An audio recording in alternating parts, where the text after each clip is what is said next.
What's going on, guys? It's me, Zachary Steele again, bringing you guys another fantasy football video. So in this one, we're going to get into one of my favorite topics in fantasy, which is auction drafting, and I'll go over three of the main strategies that people tend to follow and explain.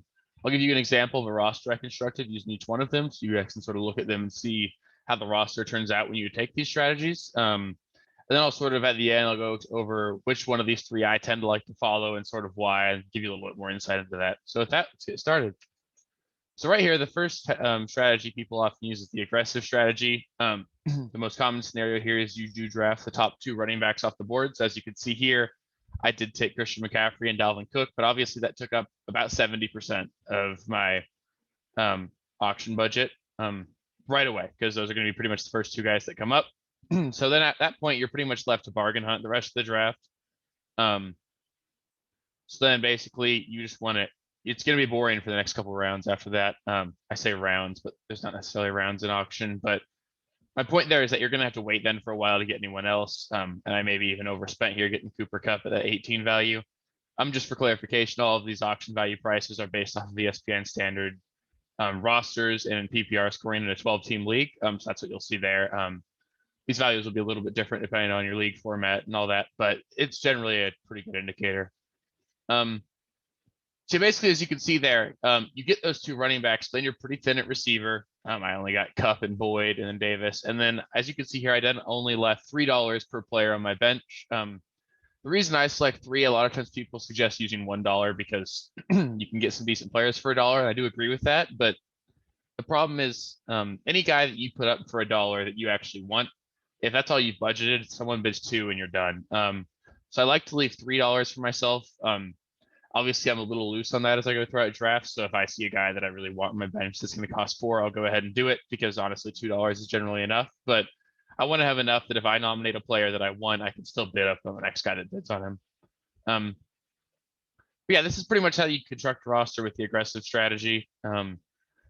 It's obviously very top heavy, and then you're going to be really just hoping that you can score some gems later on with your $3 guys on the bench and hope that really none of those top two running backs get hurt or underperform on the season, because you are pretty much tying your roster's success to those two and then just hoping you can fill in the pieces after that. So this next strategy is the balance strategy. The idea here is that you sort of wait out on those top tier guys, the guys that you see go in the top 10, 5 to 10 in fantasy drafts, and then you get a lot of guys that you'd see going from the pick 10 to 25 range. And again, in this strategy, I still did only leave $3 for my bench because the most important thing in general, in my opinion, is to construct the best starting lineup that you possibly can. I'm sure if you guys go back and look at any of your drafts you did last year and look at the bench you drafted, I'm willing to bet that most of those guys didn't end up on your team anyway. So that means that, in my opinion, you shouldn't be putting too much stock in the bench players you're drafting. Those guys are the guys that are going to move in and out of your roster throughout the season. But the guys that you're drafting to be starters are the guys that are likely to stay throughout the season. Those are the guys that you need to perform at a high level. So this scenario, I was able to spend a little bit more money and get a top tier quarterback. I love Josh Allen this season. Then I was able to get still some pretty good running backs. I'm a huge Antonio Gibson fan this season. I do think Myles Gaskin's going to be great again, assuming they don't add another running back. Then I was able to get three of my favorite receivers off the board, and Terry McLaurin, Keenan Allen, and CeeDee Lamb.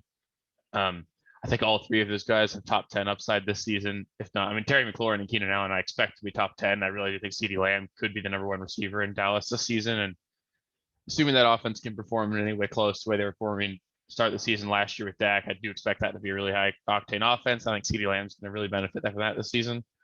So I think that this gives you a more complete starting lineup than that aggressive strategy. But then again, you don't necessarily have the star power that you're getting when you draft the McCaffrey and Cook, or you want to go McCaffrey and Kamara, or Cook and Derrick Henry, or some combination of that. But you do lack a little bit of star power there. But I think you've got a more complete starting lineup doing this balanced strategy. And then also you've got a little bit of money left over and you can go get yourself a better quarterback.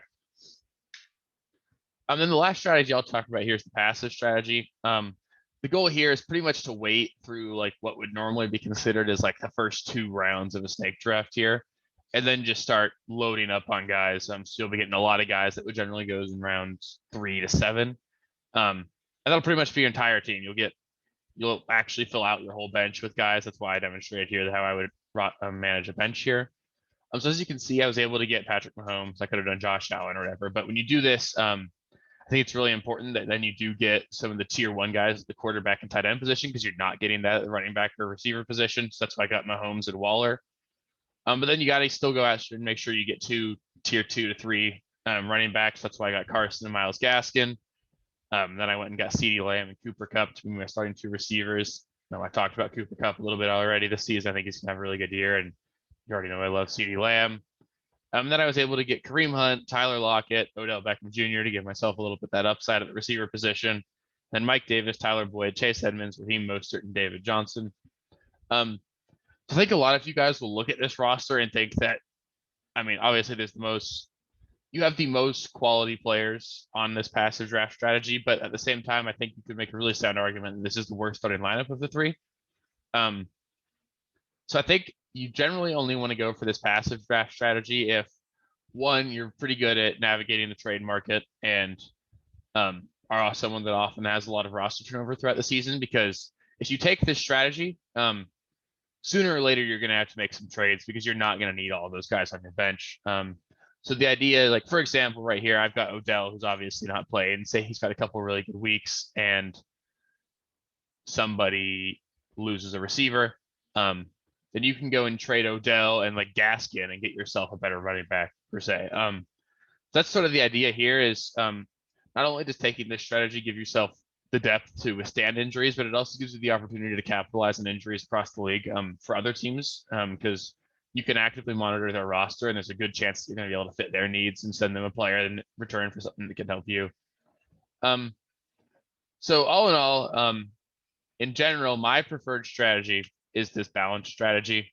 I prefer this because not only do I feel like I can still get some of the top tier guys like I want, I do think Antonio Gibson is going to be a world beater this season. I do think he's going to be a top 5 fantasy running back, and that's why I'm happier getting. I think it's important to get 1 or 2 guys early. The issue with this passive strategy is that it only works if you're the only one in the league that does it. If you take this passive strategy and there's 2 or 3 other teams that have also been saving their auction dollars the whole draft, then you're going to get to a point where you're spending $20 on Kareem Hunt because he's the last known entity at running back. And at that point, the whole purpose behind you waiting and being passive was so that you could get all these guys at a budget and a good value. And when everybody's overpaying for them, which does happen a lot, you've got several players in a league that'll just hold on to their money, and then you get these guys that should go for $3 to $5 and they're going for 10 plus. And at that point, that's because those people understand that they've got so much money that it doesn't matter whether or not they're overpaying, because it's the best thing they can do at that point in time. But you don't want to be in that position yourself, and you definitely don't want to be competing with those people for these players. So I do think that this balance strategy gives you the best opportunity to sort of get your top tier guys and still manage to evaluate depth later on in the draft. The aggressive strategy, I think, is it's one with a lot of upside, especially if you can fill these holes later on. But the issue with it is, like, okay, so for example, last year, if you'd taken this strategy, you would have drafted Christian McCaffrey and Saquon Barkley because they were the top 2 running backs. And obviously, you know, that would not have worked out for you. You would have had a really tough time even getting a win on that season. And I'm not saying I expect McCaffrey and Cook to get hurt this season, but to me, it's too much risk to tie your entire fantasy season success to 2 players. It would be really hard to even overcome an injury to one of those 2, as to where on this roster, if I lose Gaskin or Gibson, ideally I can fill in holes because I've at least got talented enough receivers and a talented enough quarterback. Or here, I could literally lose anyone on my roster and I can at least fill holes. So I think that taking that really aggressive strategy, although it's got a very real chance of working out well for you, I think there's just too much risk. And if you're somebody who's experienced in fantasy, you can do a really good job of getting these tier 2 guys that you can expect to perform at a high level, and then you're not taking on that risk of an injury there. One thing I'll note at the end here is that you can't go into your fantasy draft intending. You can go into your draft intending to take this aggressive, balanced, or passive strategy, but what you can't do is stick to it, regardless of what happens. So, like for example, say you go into the draft like, all right, I'm gonna be super aggressive. I'm gonna get the top 2 running backs, and then all of a sudden Christian McCaffrey's up to $85, because that will happen. There will be drafts where these top 2 guys go for way more than you expect to. That does especially happen early on in drafts. And if that happens, that's okay for you to bounce or back out of that strategy. The worst thing you can do is sort of force yourself into a strategy, even though the circumstances that you were intending to place that on are no longer there. So like, for example, even for this balance strategy, say Christian McCaffrey's going really cheap.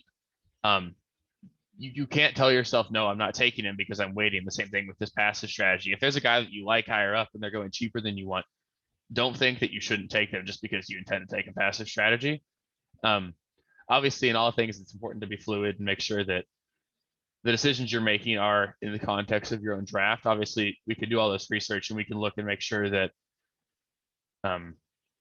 what we want obviously plays out. But if you go through and make a roster like this, you can go look at your auction draft expected values that you'll see during the draft and make these template rosters. I do that quite frequently, but what you will find is that you're not going to, very rarely will those rosters actually come out being the same way that you put it in. One of these guys will go for way more expensive than you expected them to, because there will be other people in your league that want them, or there will be some guys that you can get way cheaper. Or there'll be a guy that wasn't even really on your radar that was going so cheap that you had to put yourself in. So I think that the most important thing to do is identify a strategy that you like. That's sort of why I like this balance strategies, because it also gives me more wiggle room. Then what you want to do is you want to go through every single player and just list what they're going to be listed as expected to go for, and then give yourself a amount that you're willing to pay for them. So like, for example, Ezekiel Elliott's supposed to go for about $60. He's not on any of this list, but I'm really not a fan of Ezekiel Elliott this season. I think he's regressing. He's getting up there in age. And I honestly think that you can make an argument that Pollard is just as talented as a running back. But that's an argument for another time. My point being is, even though I'm extremely unwilling or unhappy about taking him at 60, if for some reason he's going at $40, it would be dumb of me not to take him. Same thing like here, like Antonio Gibson being supposed to go for 50. I would personally pay about 60 for him. That's the thing is like, that's why I'm saying that none of these are necessarily going to go exactly as planned. You just need to make sure that you have a range of values that you're expecting to pay for all of your players, and make sure that you have a plan for each course of action that can happen during the draft, and just trust yourself to analyze what's happening in the draft and make the right decisions. But I do think it's nice to go into a draft with a strategy in mind, because it gives you the most, it gives you the best way to start your draft at least, and then you can go from there. But if you go in without a strategy at all, it's going to be hard for you to just sort of wing it, and you'll end up with either a team that has no money at the end of the draft to get any players you want, or a team with way too much money at the end. So that's about it. If you liked this video, well, I'll just say first off, why don't you guys go ahead and comment down below with any comments you have on the 3 rosters I made. Tell me what strategies you guys normally take during auction drafts. Which of the 3 teams that I made did you like the most? And tell me what exactly, how exactly you approach auction drafts yourself. I love getting back to you guys. If you have any questions for me, I'm always happy to answer those. And if you like this content, please feel free to like and subscribe. Click the little bell and make sure you get notifications when I put out videos. I'm trying to put out several a week. I work full time on top of this, so it's hard for me to upload every day. But I really enjoy making these guys for you guys, and it really means a lot to me that you guys take the time out of your day to watch these for me. So thank you guys very much for your time, and have a great rest of your day.